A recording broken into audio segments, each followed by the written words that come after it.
আচ্ছা, mobile recharge নিয়ে একটা বিশাল বড় খবর আছে যে আমাদের মোবাইল ব্যবহারের খরচটা অনেকটাই বদলে দিতে পারে।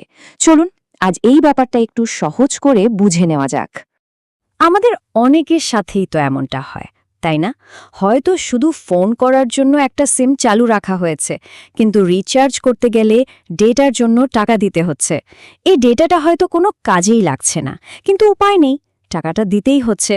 কিন্তু ভাবুন তো, যদি এমন কোনো নিয়ম আসে যা রিচার্জের খরচ প্রায় অর্ধেক করে দেয়। হ্যাঁ, ঠিকই শুনছেন, telecom regulatory authority of India মানে ট্রাই ঠিক এমনই একটা যুগান্তকারী প্রস্তাব এনেছে। তো কি এই নতুন নিয়মটা কিভাবে এটা কাজ করবে? এই প্রস্তাবটার নাম হলো টেলিকম কনজিউমার প্রোটেকশন অ্যামেন্ডমেন্ট। চলুন এর গভীরে গিয়ে দেখি এটা কিভাবে আমাদের সবার জন্য পুরো খেলাটা ঘুরিয়ে দিতে পারে। ব্যাপারটা অনেকটা এরকম, ধরুন আপনি মাছ খানই না, কিন্তু রেস্টুরেন্টে গেলে আপনাকে মাছের বিলও দিতে হচ্ছে। অদ্ভুত না? ঠিক এই অবস্থায় এখন অনেক মোবাইল ব্যবহারকারীর, যারা এমন পরিষেবার জন্য টাকা দিচ্ছেন যা তাদের কোনো কাজেই লাগে না।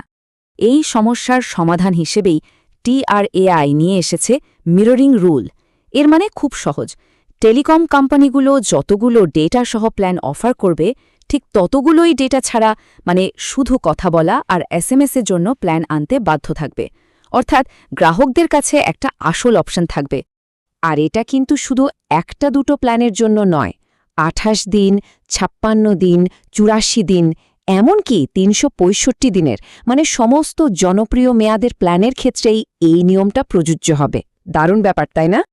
তো আসল কথায় আসা যাক, টাকা পয়সার হিসাবে এই নিয়মটা চালু হলে ঠিক কতটা টাকা বাঁচতে পারে। চলুন একটু অঙ্ক কষে দেখা যাক। ধরুন এখন একটা জনপ্রিয় প্ল্যান আছে 29 টাকার, যেখানে রোজ প্রায় 1.5 GB ডেটা পাওয়া যায়।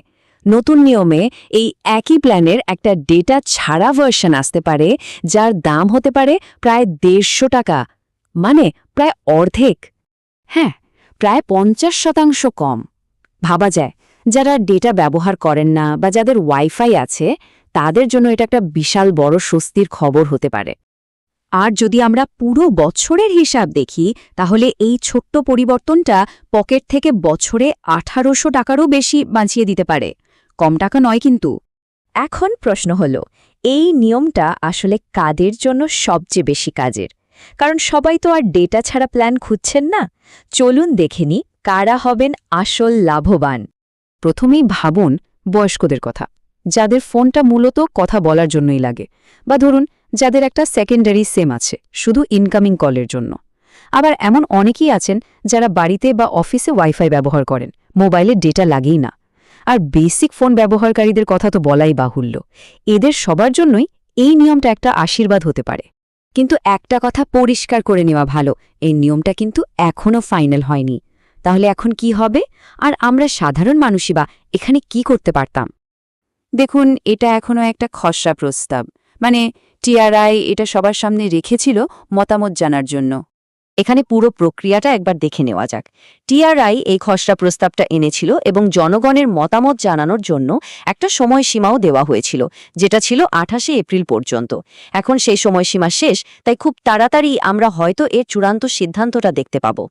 সবশেষে একটা বড় প্রশ্ন কিন্তু থেকেই যাচ্ছে, এই ডিজিটাল যুগে ইন্টারনেট বা ডেটা কি একটা বাধ্যতামূলক পণ্য হওয়া উচিত, যা সবাইকে কিনতেই হবে, নাকি এটা একজন গ্রাহকের ব্যক্তিগত পছন্দের ওপর ছেড়ে দেওয়া উচিত?